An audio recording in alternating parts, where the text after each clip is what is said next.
Ito ang Presidential Broadcast Service. Radyo Pilipinas. Radyo Publiko ng Bagong Pilipinas para sa Bagong Pilipino. Naghahatid ng mahahalagang balita at impormasyon na guugnay ng pamahalaan sa sambayanan. Tulay sa himpapawid ng serbisyo publiko. Radyo Pilipinas. Radyo Publiko. Ang boses ng Pangulo. Sa Iloilo, Radyo Pilipinas. 585 AM. Oras sa Radyo Pilipinas, alas 9:06 sa aga.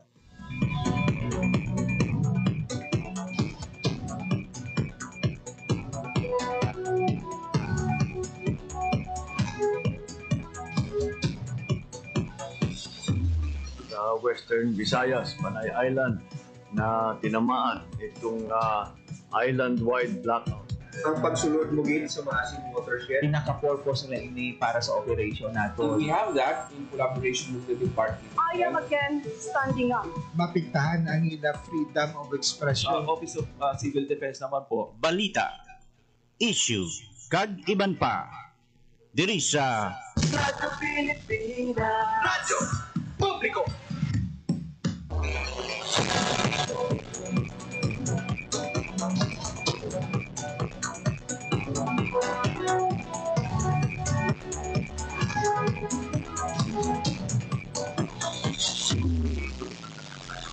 Mayumaga Pilipinas, Mayumaga Western Visayas. Nasyonal kag probinsya sang Iloilo kag kutob sa malabutan sang amon pagserbisyo.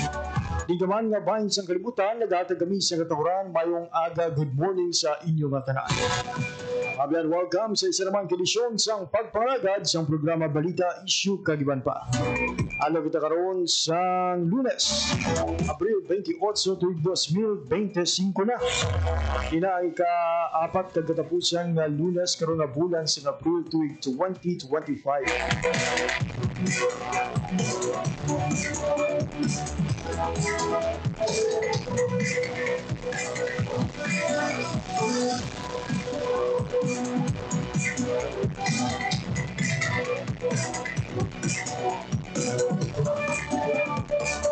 Sa kinadal, mga ikaw po ninyo until 9:55 in the morning. Ako ang inyong alagad, JP Harvas. Ito mga sukitag palamati all over Western Visayas. Mabin sa Sabaklan, Antique, Capiz, Guimaras, kag Iloilo. Sumuman sa aton mga tagpalamati sa aton mga kauturan sa Negros Occidental. Mayong agagid sa inyong tanan. Sa aton mga Filipinos living abroad and overseas Filipino workers na nag-upload sa aton pagpangalagad on air and online. Good morning, good morning, good morning. Sa aton pagpangalagad, subong iya nga aga. Tuwa naton nga malabot ang Office of the Civil Defense.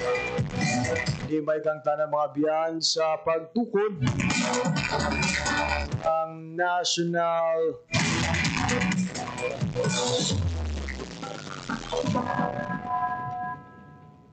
Task Force on Kanlaon or National Task Force Kanlaon agud nga magiyahan ang pag-recover sa mga apektado nga lugar sa Negros Occidental kag Negros Oriental suduban sang pag-alboroto sang Bulkan Kanlaon.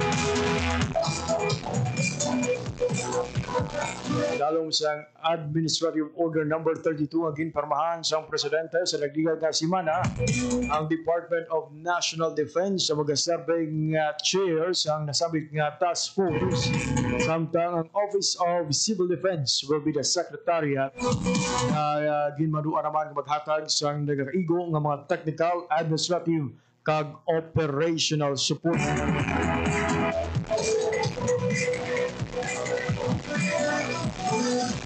Kaya naton sa inigilang madugay ang mga dugang nga detalye may kang tanan sa siniiyang task force. Wala ang mangin papel sang tagsa ng mga ahensya sa gobyerno kag ano ang mangin direksyon sang sining task force. Samtang pasiplatan taman mga biyan, mga updates gikan sa Commission on Elections. Subong adlaw sang Lunes, formal na nga nagsugod mga biyan ang local absentee voting. Kalawig ini tubtub sa adlaw sang Miyerkules, Abril 30. Diin ginhatagan kahigunan nga makaboto ang mga katapos ang media, kapulisan, soldado, kagiban pa ng mga government personnel, ang mga private individuals nga magatrabaho sa ibang nga lugar. Malayo sa ila sining places of voting sa adlaw sang eleksyon. Samtang kung may tiyempo pa karon mga biyado, pasiplatan taban o kung natiwaan taban nga malabot ang Freebox. Pwede ba doon ang latest nga activity sa bulkan kanaon kag ano bala ang epekto sa paglupok sa bulkan Bulusan. Subong adlaw sang Lunes mga biyan kay ina sang kadahon na monitor ang eruption sa bahin sang Mount Bulusan. Isa sa mga ginakabig active volcano ng pungsod Pilipinas. Sabit na bulkan ang yara na karon sa alert level 1. Padayon na ginabantayan sang aton nga Freebox. Para sa Radyo Pilipinas, alas 9:12 na sa aga. Mga biyan sa atong pagpanubalik. Huwag ang mabalita, lokal kag nasyonal ang aton pagdadaan sa kahanginan. Inikagban pa nga impormasyon pagkatapos lamang sang pila ka pahanumdom. Mangkot lang ko tani simo. Ikaw ya si Tol? Si Tol, tanan natubra sang 3 gigs loss ang nagdigat na pandemya. Amon na waay naputol ang tubig, internet, kag kuryente namon. Pero hindi electrician man ako. Ikaw si Tol, how?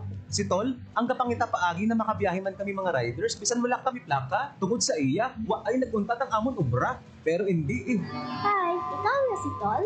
Si Tol, gindusok niya ang Maritime Zones Act. Tungod sini, waay madula ang atong depensa kag kinamatarong sa West Philippine Sea.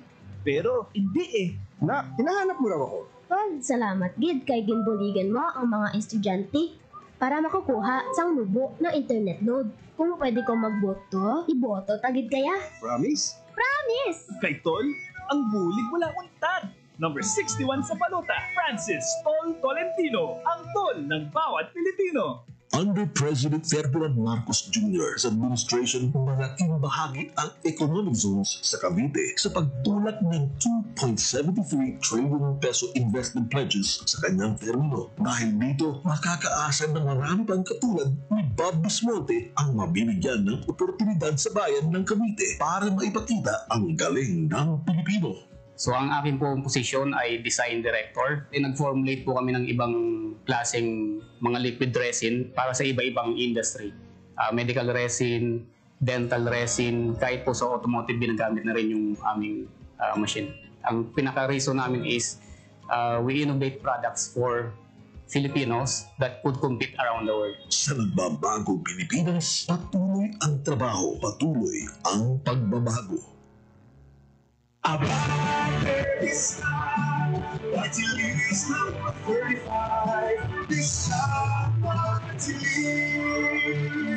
Political ad paid for Abantides na party list there on Avenue, Cebu City. Paid by Manhogan M. Sarahan, 17A Cruz, Barangay Amos, Navotas City. Through our integrated efforts, we can create a future where no learner is left behind and every Filipino child can flourish in an increasingly complex world. Alinsunod sa pahayag na ito ni Pangulong Ferdinand R. Marcos Jr., nakipagtulungan ang Clark Development Corporation sa OB Montessori at Bloomberry Cultural Foundation Incorporated para itayo ang CDC OB Bloomberry Family Care Centers para sa ating mga katutubo sa Pampanga at Tarlac. Sa ilalim ng proyektong ito, ang mga batang nasa edad 3 hanggang 4 ay tinuturuan ng practical life lessons na siya namang ikinatutuwa ng ng mga magulang gaya ni Mary Grace Tarosa. Magkapasalamat po ako sa Panginoon kasi binigyan po kami ng school na ganito. Tuturuan sila ng mabubuting asal yung mga ng gawain. Lubos din ang pasasalamat ng mga naging estudyante ng daycare centers. Sa nagbabagong Pilipinas, patuloy ang trabaho, patuloy ang pagbabago. Kinuhulma ang kasanayan ng manggagawang Pilipino sa ilalim ng administrasyon ni Presidente Ferdinand Marcos Jr. Katuwang ang TESTA ay patuloy ang pagtatag ng pangarap sa tulong ng SBMA Center for Excellence. During the job fair, kinukulang na ang nag-a-apply. Kaya together with TESDA, naglagay kami ng kanilang facility at papalakihin pa namin para mas marami kaming natuturuan at titrain ng mga trabahador at makuha sila dito. Yung aming education enhancement skill for the workers, kailangan maging competitive din tayo. We can do it and we are training them to do it. Kasama ng manggagawang Pilipino ang Administrasyong Marcos sa pagtupad ng kanilang mga pangarap. Sa pamahalaang Marcos, ang bagong Pilipinas nakikita na sa nagbabagong Pilipinas. Patuloy ang trabaho, patuloy ang pagbabago.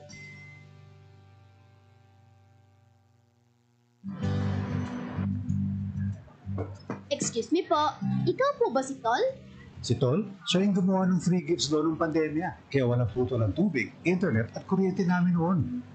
Pero hindi anak, electrician ako. Kayo po si Tol? Si Tol, yung gumawa ng paraan makabiyahe kaming riders kahit wala pang plaka. Dahil sa kanya, walang putol ang trabaho namin. Pero hindi eh. Hi po, ikaw po si Tol? Si Tol, siya yung nagpanukala ng Maritime Zones Act. Dahil dito, walang putol ang depensa at karapatan natin sa West Philippine Sea. Pero hindi eh. Hinahanap mo raw ako. Ay Tol, salamat po tinulungan nyo ang mga mag-aaral para sa mababang internet load. Kung pwede ako bumoto, iboboto po kita. Promise? Promise! Kay Tol, tulong walang putol. Number 61 sa balota, Francis Tol Tolentino. Ang Tol ng bawat Pilipino. It is a milestone not only for the Oras sa Radyo Pilipinas, 9:18 in the morning. Radyo Pilipinas. Radyo Publiko. Radyo Pilipinas. Sa po nagpamatika mo sa pagpalagad sa programa Balita Issue Kagiban pa. Ang kita karon sang Lunes, Abril 28, 2025.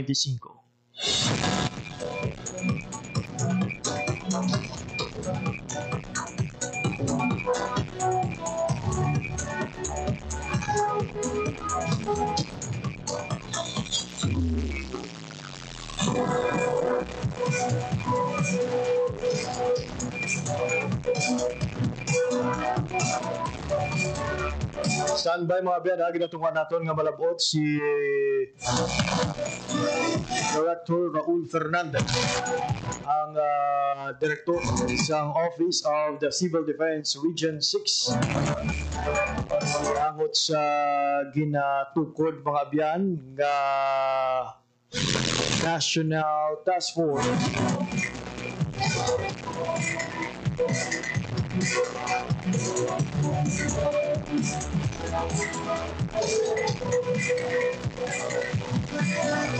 agud nga magbantay ka magtutok sa mga concerns sa bahin sang kanlaon.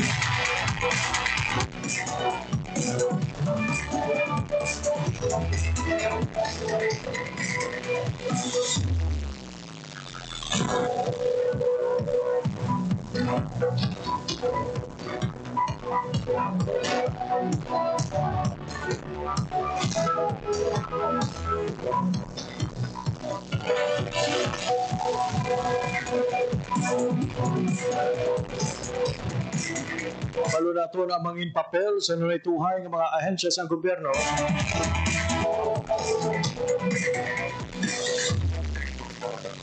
Nagang mangin plano kag strategiya ang ininga task force para sa pagbangon sa mga kauturan nato apektado sa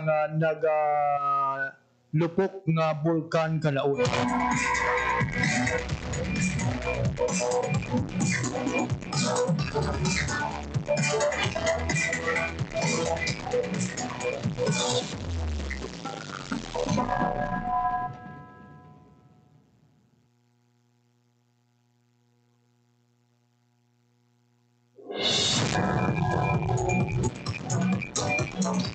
Sa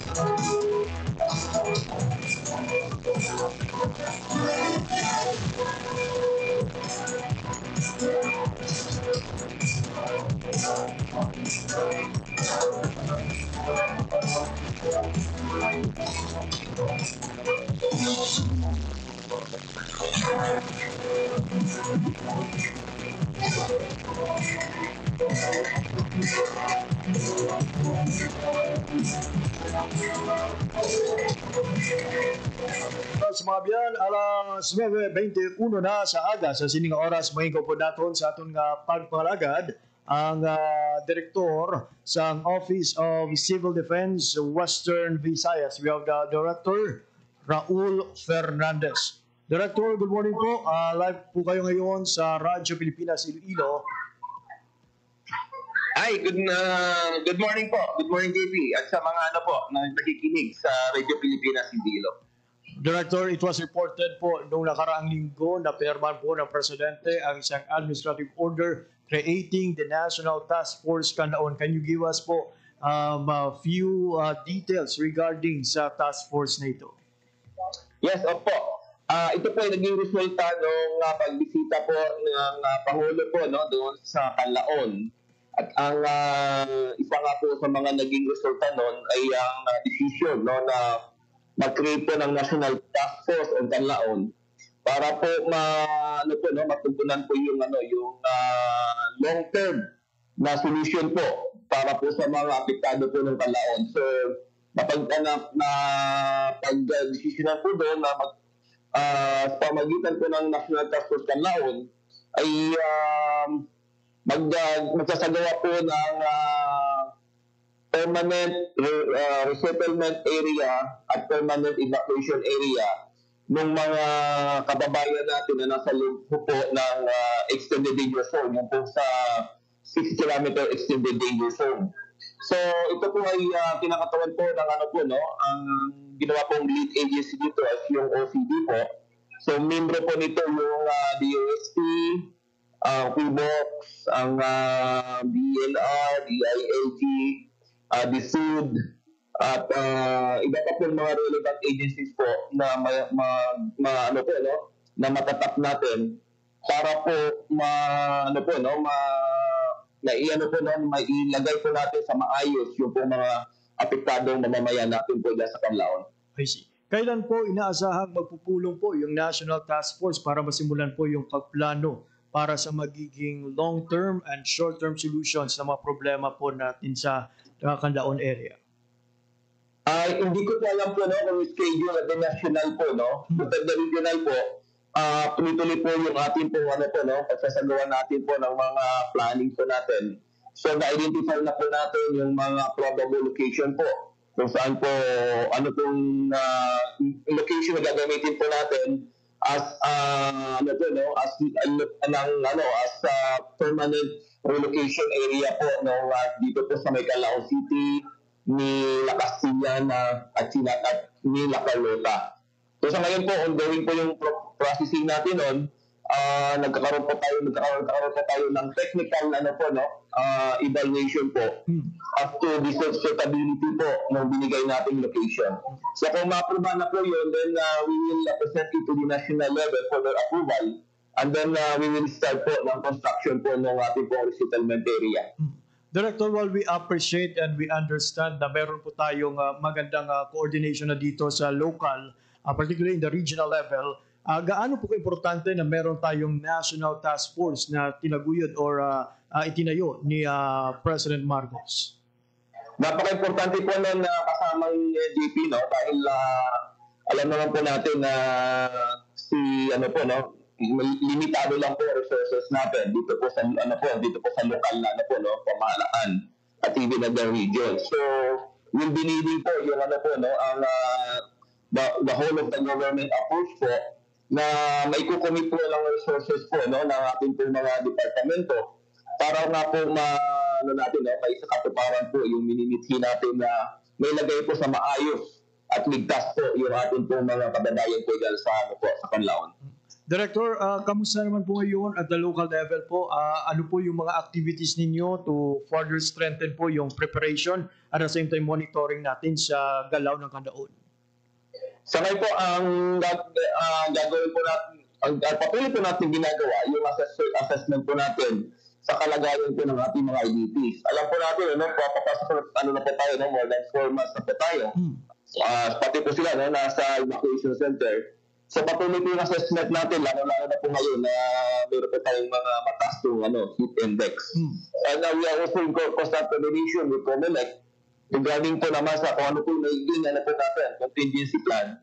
Kapag abutin po tayo ng May 12 election, kung saan po yung mga alternate voting precinct, sakali pong magkataon na tataas po yung alert level ng Canlaon, kung puputok siya. So, we have already, COMELEC has already identified yung mga alternate voting precinct. So, patuloy po natin ginagawa yan, and patuloy po natin pina-follow up yung pong availability po ng nire-request na additional fund ng ating pong mga ng mga LGUs po, ng La Castellana, La Carlota, Himamaylan, at ito po Canlaon City. So, ka-approve lang po ng ating pong QRF, yung Quick Response Fund natin. So, ang hinatay lang po natin yung release po ng pondo. As we seek to Director, ano po yung mga identified natin na pressing concern ngayon ng mga taga Canlaon area, particularly sa mga kababayan natin sa Negros Occidental na naway na with this creation of the National Task Force ay mabigyan ng kaagarang solusyon? Yes po, ang natin po ngayon yung pinaka-main po natin ngayon, yung yung mental health po ng ating po mga IDPs. Dahil nga po sa tagal na panahon na po na nilagi nila sa sa may evacuation center. So alam naman po namin na yung kanilang desire po nila na makabalik sila sa normal nilang kalagayan. Which is at this moment po, hindi pa po talaga po pwede dahil nga po sa mataas pa rin po yung antas po ng alert po ng Canlaon. So we are focusing po on the on the mental health ng ating po mga IDPs po natin. And even po yung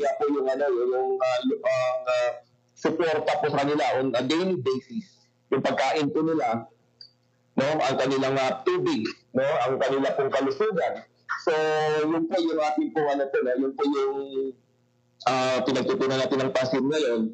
At pati na rin po yung early recovery natin, yung mga livelihood po nila. Kasi po, apektado po yung kanilang kabuhayan. So, ito po yung tinitingnan natin ngayon na matapo yung yung iba't ibang programa ng ating po mga ahensya ng gobyerno na ito po ay maibigay po sa atin po sa mga apektado po ng Canlaon para po magkaroon po sila ng alternate livelihood po habang hindi po sila pwede pang trabaho, di pa nila pwedeng trabahuin ang kanila po mga farm sa loob po ng extended danger zone po ng po dyan po sa Canlaon. Looking forward that this mental health and economic concern ng ating mga kababayan sa Negros Occidental ay mabigyan ng kagarang solusyon. Director, as we speak po, ongoing din po yung activity on Bulusan Volcano and in connection po nito, ang alert level 3 ay nanatili rin sa Canlaon. Ano po yung mensahe natin sa mga kababayan natin sa Negros Occidental? Yeah, opo. Itong panahon po natin po, ito po ay ito po ay hindi po ordinaryong naranasan natin ngayon.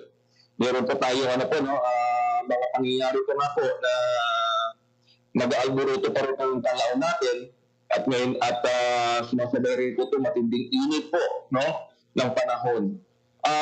Ang may papalito lang po na kailangan po natin mag-adapt, we need to adapt po dito po sa naranasan natin ngayon. We cannot keep on fighting the situation kasi nga po hindi po natin ito kontrolado po, What we can do is to adapt and maging resilient po tayo, tayo naman po mga Pilipino, ano naman po tayo, no? Matatag naman po tayo, no? We are naturally resilient people. So, alam ko na po, kakayanin natin ito. We just need to cooperate with the government and trust us, no? Trust the government, the local government units, no? Yung local government and the national, na ang amin lang pong pangunahing mga layunin ay mapanatili po natin ang kaayusan at ang kaligtasan po ng ating pong mga kababayan. Director, maraming salamat po sa inyong oras at impormasyon ibinahagi sa Radyo Pilipinas Iloilo. For the works and for your words para sa bayan, padayon po. Maraming salamat po at mabuhay po kayo, Radio Pilipinas.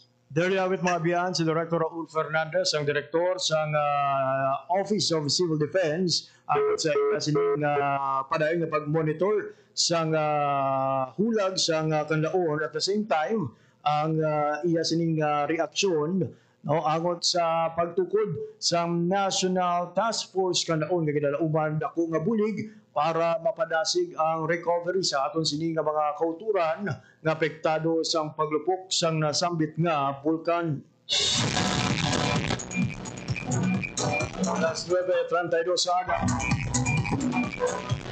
With this creation of National Task Force kanlaon, nalauban mga biyan nga mas madamo nga mga programa kag aktibidad at the same time mga proyekto ang mapatuman sa aton sining ahensya sang gobyerno para mabuhinan ang impact sang volcanic activities, mapadasig ang recovery sa mga apektadong komunidad.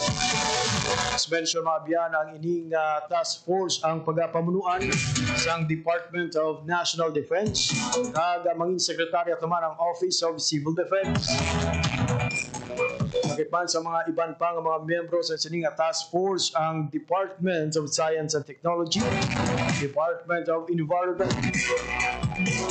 Department of Public Works, Social Welfare, Labor, Department of Interior and Local Government, and Department of Health. Na magapatuman mga biyan sa panguna sa pagpatuman kag pag-monitor sa tanan nga mga aktibidad, programa kag proyekto para sa resettlement, recovery, rehabilitation kag redevelopment sa mga komunidad apektado sa volcanic activities.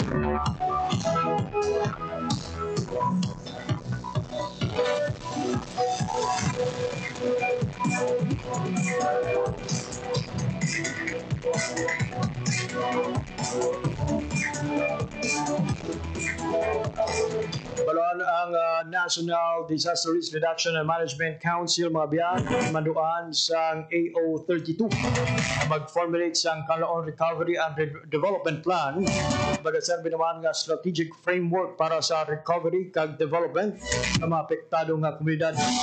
Ning plano ang pagabugusan sa mga short-term kag long-term strategies ng mga konkretong action plan sa mga areas of concern nagalakapan sa housing, resettlement, infrastructure, social welfare, livelihood, and business development. The task force will also is also directed mga biyan nga magprepara ka magsumite sa Office of the Executive Secretary sang annual report sang sini nga pagpatuman sang AO32. Ang funding requirements para sa pagpatuman sa nasabit nga AO mga biyan will be taken from the existing appropriation sa mga member agencies ang task force. Kagiban pa ang mga available funding sources that may be identified sa Department of Budget and Management. Pero sa NDRMC report, ang eruption sa mga kalor mga biyan nakapekto na sa masobra sa 12,300 kapamilya o 48,528 individual ang nagdala sang 129 milyones pesos nga balor sang halik sa agrikultura. So mga biyan ang Mount Kalaon padayon nga nag-exhibit sa significant nga volcanic activities. Nagapakita sa seryoso nga pamahog sa kabuhi, walang abuyan, infrastruktura, ag overall safety sa mga komunidad sa Negros Island region.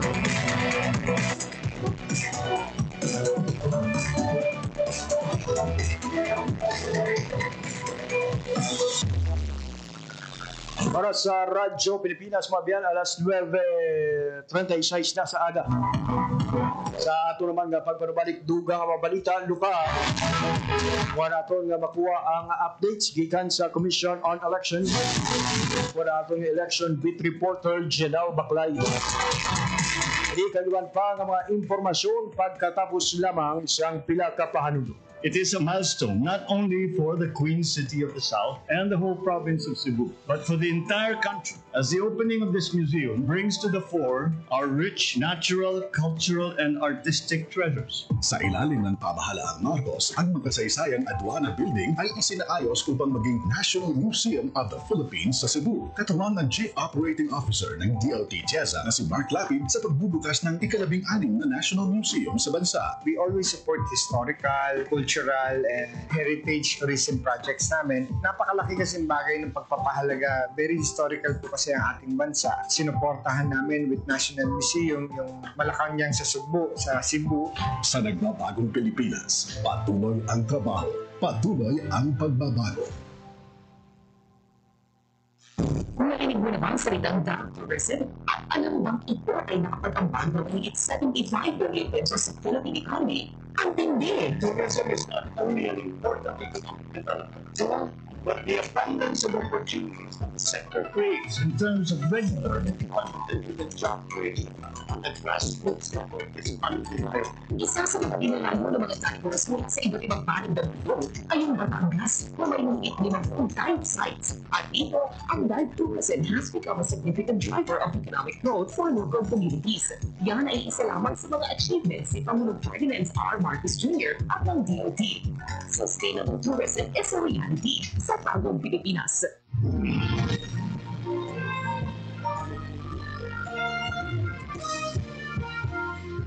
Oras sa Radyo Pilipinas, alas 9:38 na sa aga. Sa gapon na kapamati mo sa pagpakalagad sa programa, Balita, Issue, Kagiban pa. Radyo Pilipinas, Radyo Publiko, Radyo Pilipinas. Sa sining oras mga biyan, magakuha kita sa update sa nagapadayon nga local absentee voting sa opisina sang COMELEC. Kag para igadulong sa aton ang detalye sa balita, uparaton sa linya at aton nga election beat reporter General Baklay. Radyo Pilipinas, Radyo Pilipinas. And good morning. Jeff, good morning. Nagsugod na sa pagboto ang pila ka mga nag-apply sa local absentee voting diri sa may bahin sa Commission on Election. Actually sa aton sininga pagpangusisa sa Balatapan sa City COMELEC.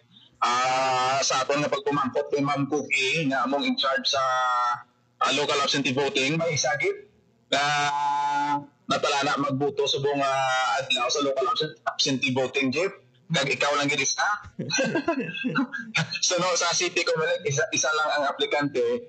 Kag sa bahin naman sa Provincial COMELEC may ara 7 na mga empleyado sa COMELEC ang nag-schedule nga maboto sa buong iyang adlaw. Kag ang duwa na naton kay ina diri mo lang naging patigayon sa opisina sa Provincial COMELEC Tabukay Miranda ang opisina sa Commission on Election. So isa sa city, pito sa Provincial COMELEC nga mga empleyado, kag sa aton pagpakig-angot sa Iloilo Police Provincial Office, gin-confirm sa aton ni Major Rolando Aranyo, ang spokesperson sa IPPO, subong adlaw na-schedule ang 51 ka mga pulis ang maboto subong sa local absentee voting kag na-approve sang COMELEC ang ila sining application. So IPPO personnel may ara sing 51.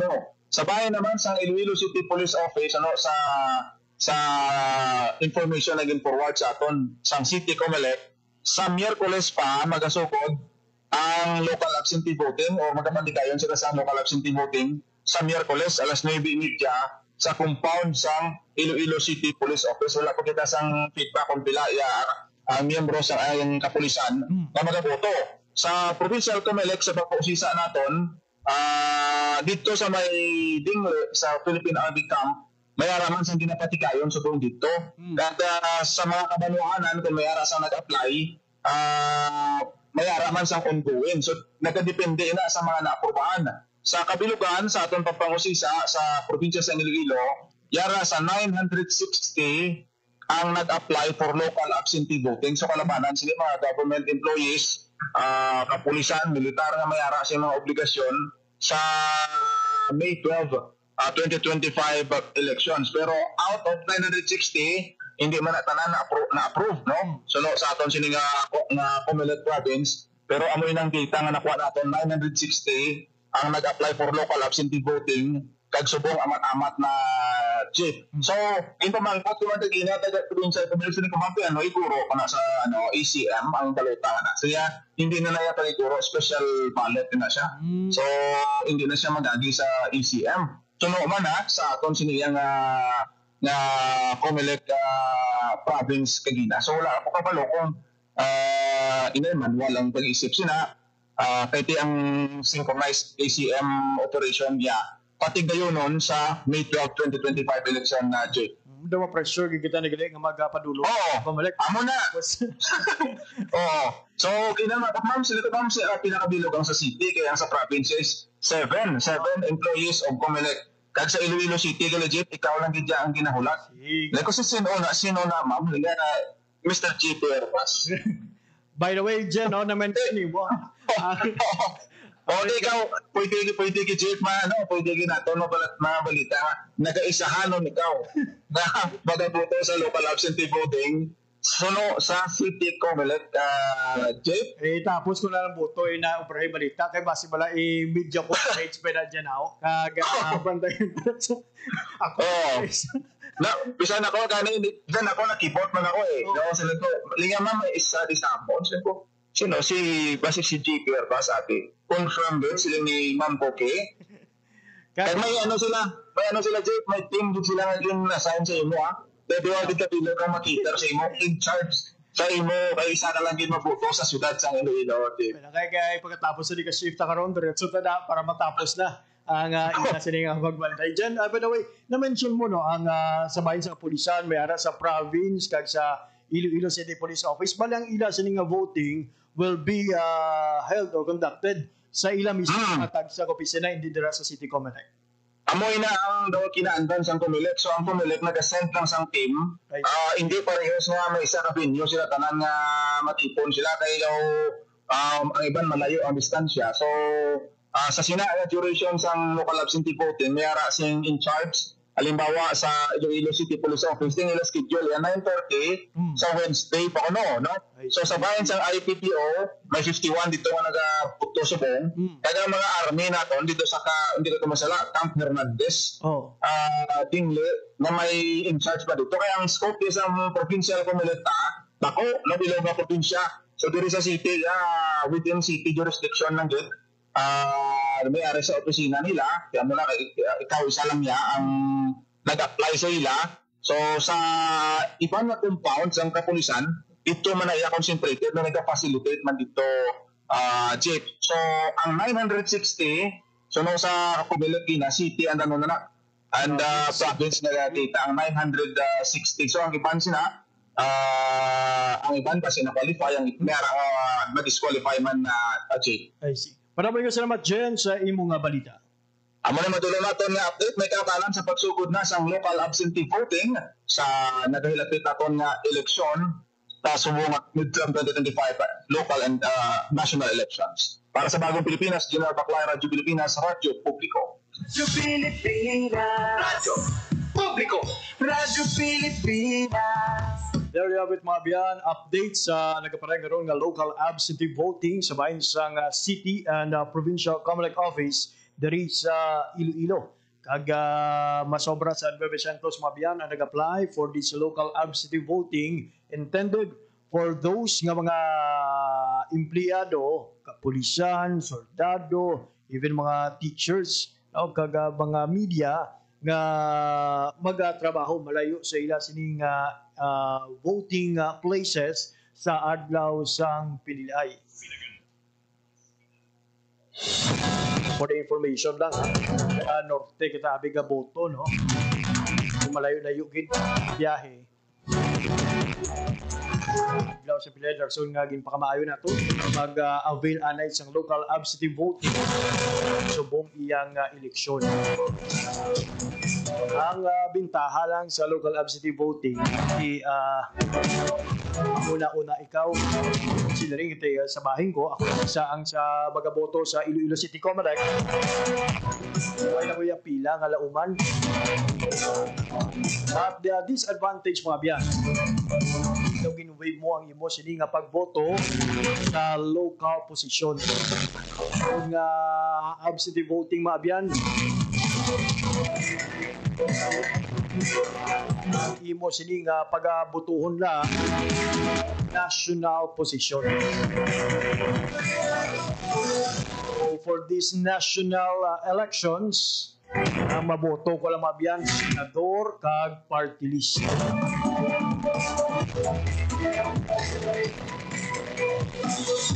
O ini pagkalawig mabiyan ha sa Miyerkules, Abril 30. Sa sambit kay na ni Sir Janelle. Pahayag mo ba nga tag siya may mga schedule na sa bahinsang kapulisan. Kaya rang mag-in-assign mga schedule kung saan o lauman ang pagboto para sa sining local absentee voting. And speaking of local election mga biya, ginanunsyo na sa Commission on Elections. Tigman sa ginpagawa nga resolution number 1132. Kada yun ang barangay ang Sangguniang Kabataan Elections sa Disyembre 1. May mga set of activities na mga biyan. In preparar ang COMELEC para sa siniyang barangay ang Sangguniang Kabataan Elections.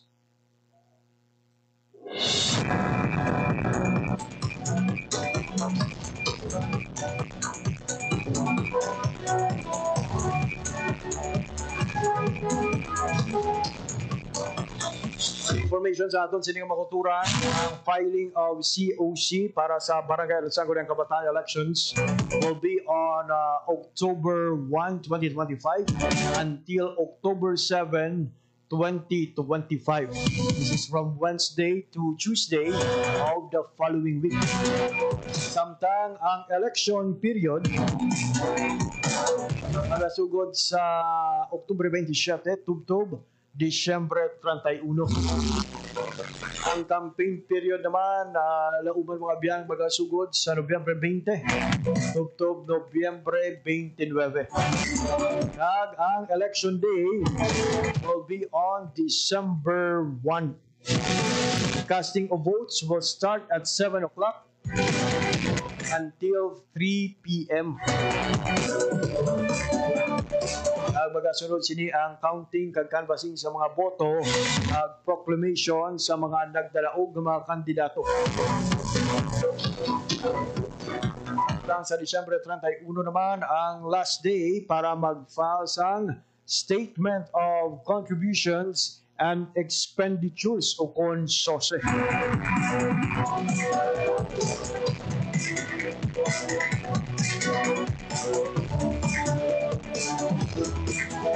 Alas 9:49 na sa aga. Aton sini mga kuturan nga nag-angan-angan sa update sa mag-roll out mga biyan sang 20 pesos per kilong bugas. Kung adlaw mga biyan may hiwaton nga sa kapag sinapol.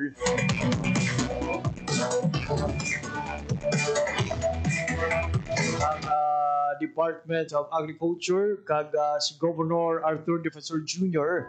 kaupod ang mga alkalde sa probinsya kag mga stakeholders kag ginalauman nga tandog sa siniyang sinapol hanungod sa pag-roll out sang 20 pesos per kilo nga bugas diri iya sa aton nga probinsya. So the specific guidelines ginaangan-angan para nato mga biyan. Gatiwa naton nga malabot ang Department of Agriculture kung ano ang mangin plastada, mangin proseso para maka-avail ang aton sining mga kauturan sang sining 20 pesos per kilo nga bugas. Nadigman sa realusyon ni Secretary Francisco Chu Laurel Jr. sang nagligad iyang simana sa probinsya sa Cebu. Ibilang pagtuman man sa naging handom ni Presidente Ferdinand R. Marcos Jr. obrahon nga barato kag mas accessible ang bugas para sa mga pigado nga pamilya sa mga Pilipino lalong sa iyang administrasyon. Oras sa Radyo Pilipinas, 9:51 in the morning. Kita sa oras ka nabilin sa aton sining pagpangalagan. Maraming salamat sa pag-upod sa isa naman edisyon sang Balita Isyu Pigban pa. Madlaw sang Lunes, Abril 28 tuig 2025. Para sa ako mga katuwang technical, Mr. Alan Defante sa studio, kay Mr. Rochelle Jones, Utahero sa transmitter. Ako naman ang inyo naging alaga, JP Harvas. Maraming salamat sa inyong pagpamati. Maayong aga, Pilipinas.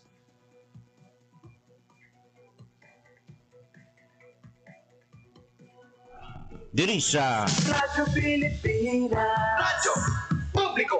Radyo Pilipinas. Radyo Pilipinas. Radyo Publiko. Radyo Pilipinas. Radyo Publiko.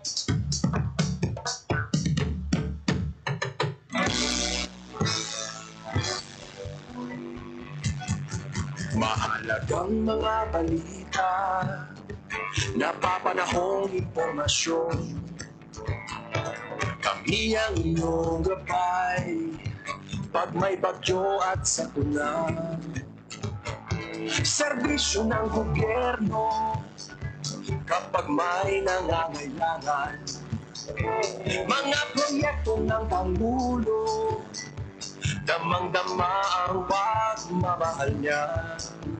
Tulay ng mga hinaing, ang problema ng bayan ating lulutasin. Tulay sa himpapawid, tulay ng pagbabago. Radyo Pilipinas, ng bagong Pilipinas. Radyo Pilipinas, ng bagong Pilipino.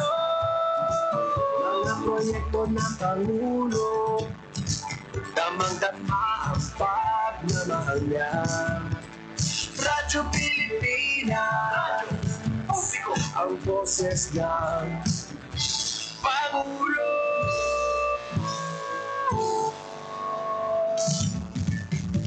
Karamay niyo kami, kahit malayo man kami nakakarating. OFW magsasaka, buhay ay iba't iba, san mang lugar ng bansa natin. Tulay ng mga hinaing, ang problema ng bayan ating lulutasin. Tulay sa himpapawid, tulay ng pagbabago. Radyo Pilipinas, ng bagong Pilipinas. Radyo Pilipinas, ng bagong Pilipino.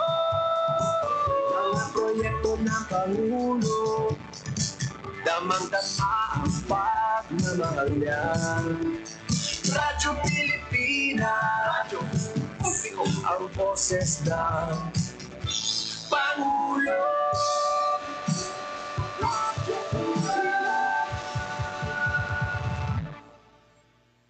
Radyo Pilipinas, Radyo Publiko, Radyo Pilipinas.